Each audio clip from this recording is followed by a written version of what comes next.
Hello mga kabibig! Welcome back sa ating bagong YouTube channel. Ito ang pinakamaingay na YouTuber sa balat ng YouTube. Ako si Kabibig, maglabag-labag na dyan with evidence. Grabe talaga itong pasabog ni Katonyeng.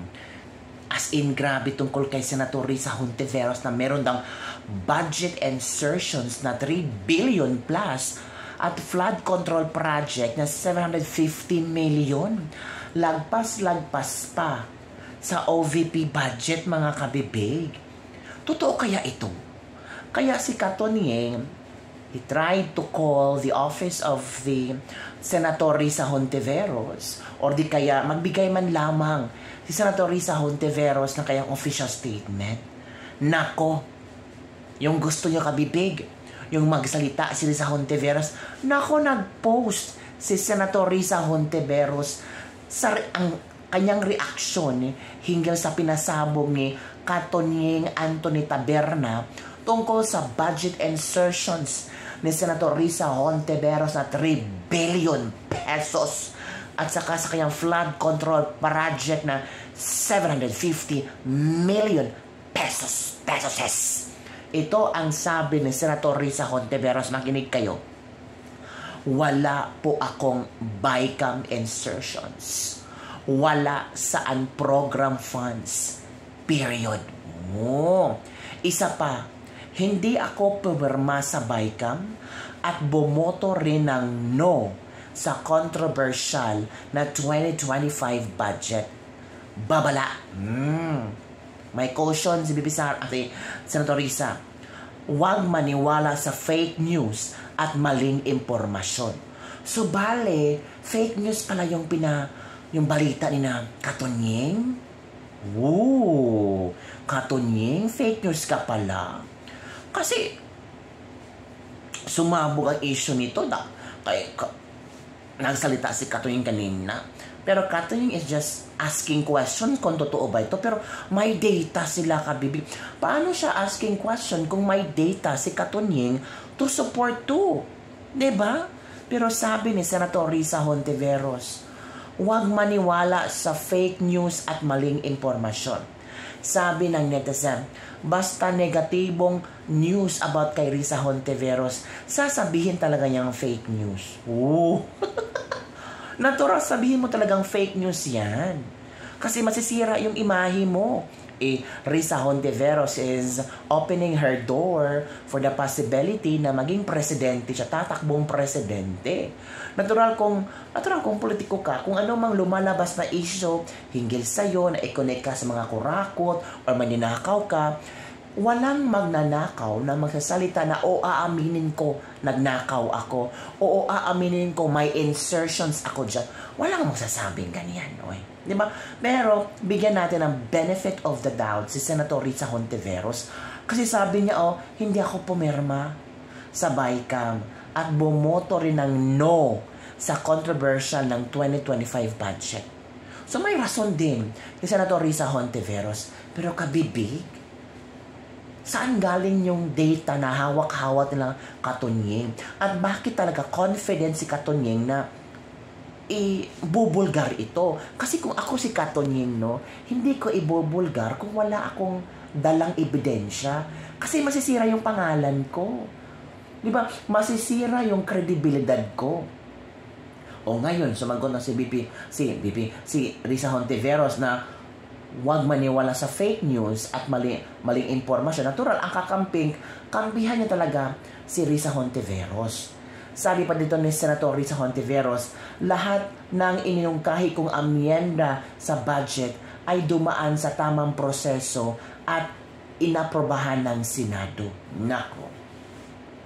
Hindi talaga nakalagpas si Senator Risa Hontiveros ba na madrag ang kanyang pangalan sa flood control, pati budget insertions.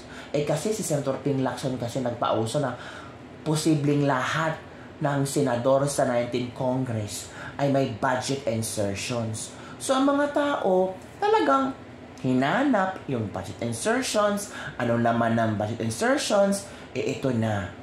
Isang malaking bulaga ngayong araw na to. Itong sinabi ni Katonyeng na meron nga ba? Pero bakit may data sila? kung ako yung announcer, no? Ako yung broadcaster, no? Hindi ako magsasalita na walang ebidensya, no? Pero si Risa Hontiveros naman, siya din ang nagsabi ng no, hindi pumirma sa BICAM. So mag-isip ka talaga, ano ba talaga ang katotohanan? Nako. So ito kabibig, pakinggan natin yung conversation ni na ano, ito daw kabibig, Senator Risa Hontiveros may 3 billion insertions sa taunang budget. Para po sa natatanong sa atin, dahil sa DCRH daw narinig ang hinggil na issue kung si Senator Risa Hontiveros nga may budget insertions na mahigit 3 billion at 750 million ay napunta sa flood control projects. Narito po ay makintay ka bibig ha kung ano ba naman. Hontiveros ay bumoto ng against dun sa BICAM report. Di ba, paniwala na may flood control insertion si Senator Risa Hontiveros hanggang ngayon. Hindi ako makapaniwala kasi kahit na sinabi hindi niwala sa tunin. Kahit ako pa nagsabi. Parang mas gusto ko masakit naman yan, kumpatsero. Sige, naniniwala na. Halaka. Ayoko nasasaktan ka. Halaka. Hindi kaya po hindi ako makapaniwala sapagkat si Senator Risa Hontiveros ay bumoto ng against dun sa BICAM report. Di ba, may ratification ng Senado? Yung pagkatapos ng yung BICAM report, babalik sa Senado at pagbobotohan, ira-ratify.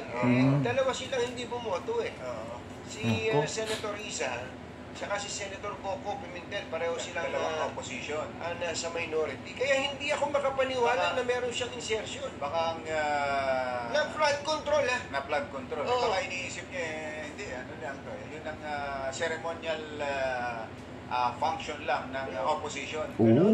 Parang ministerial sa parte ministerial. Kaya lang, yun na hindi kaya may ibang nag-parking din kay Senator Risa? Wala naman siyang garahe.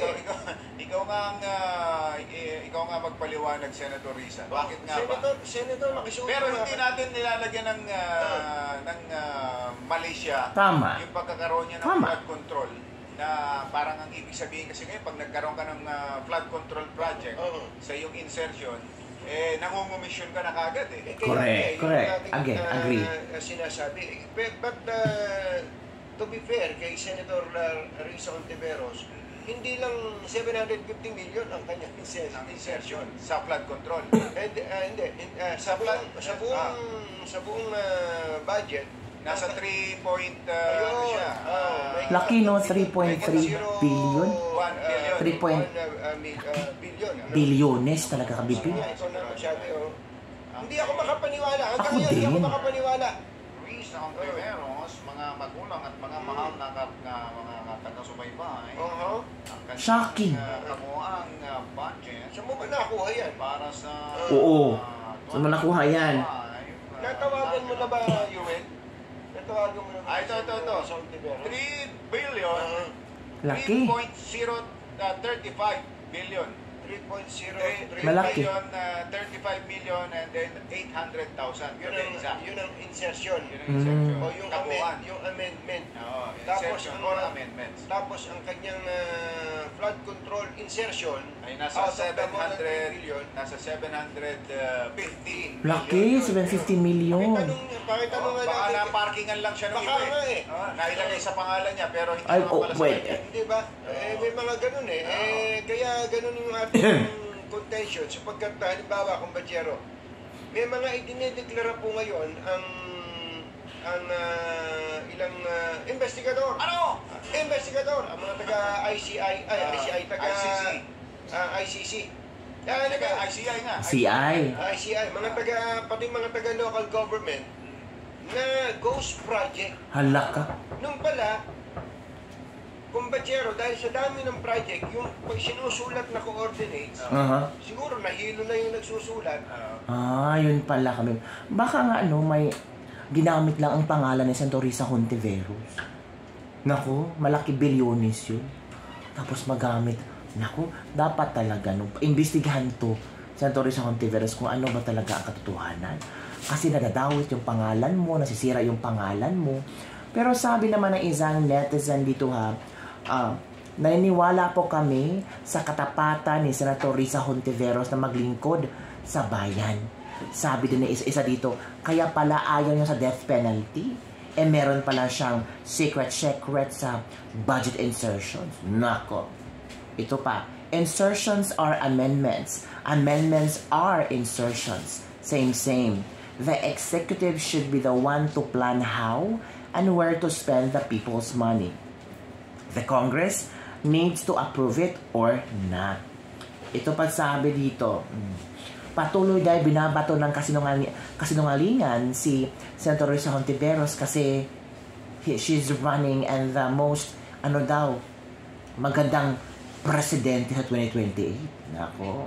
Ipatawag nyo po, Senator Risa Hontiveros, itong si Taberna. Nako. Labang lang, Senator Risa Hontiveros. Wala kasing ibang maibato kay Senator Risa Hontiveros, kaya gagawa sila ng imaginary issues para lang maapektuhan ang credibility ni Senator Risa Hontiveros. Nako po. What she said. Ito yung may malasakit si Risa Hontiveros. Matalino mag-isip. Pero mas malaki pa ang budget ni Risa kaysa OVP. Ito pa ang sabi ng mga netizen. Tama ka naman, Risa.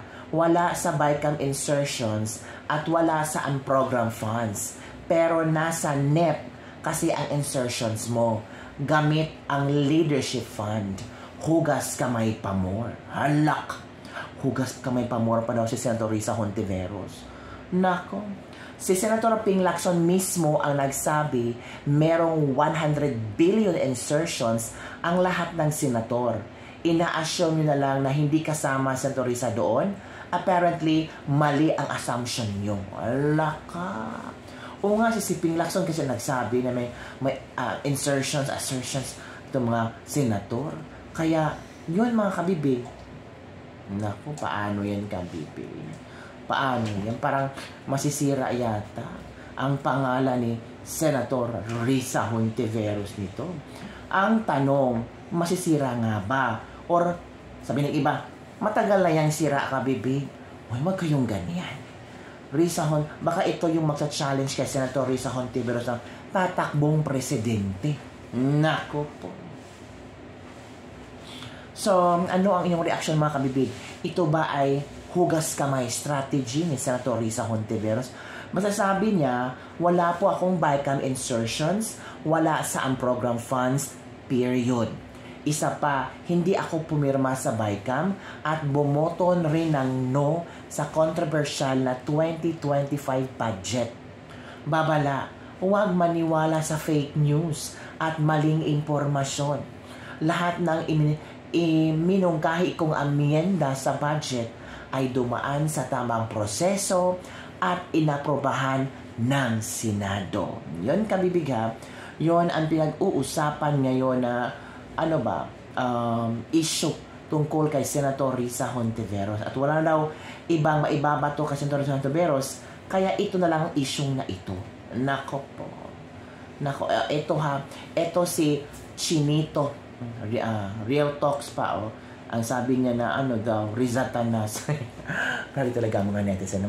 So yun lang po mga kabibig ang ating latest lebak-lebak for today. Naniniwala kayo sa explanation ni Senator Risa Hontiveros nga walang insertions, wala akong insertions. Malinis ang konsensya ko. Nag-no nga ako sa BICAM. Tapos ako pa itong mapasama. Ako pa daw merong insertion sa 3 billion tapos 750 flood control projects. Ano ang yung reaction to kabibig? Shout out sa ating mga OFW dyan. Kumusta kayo? Okay pa ba kayo? Oo. Sa mga biktima ng lindol sa Cebu, alam kong marami nang tumutulong sa inyo. At sana maabutan yung mga malalayong lugar ba, yung nasa bukid. Sana puntahan din ninyo yon kasi nangailangan din sila ng tulong. Lalo na yung tubig. Diba? Tubig talaga importante.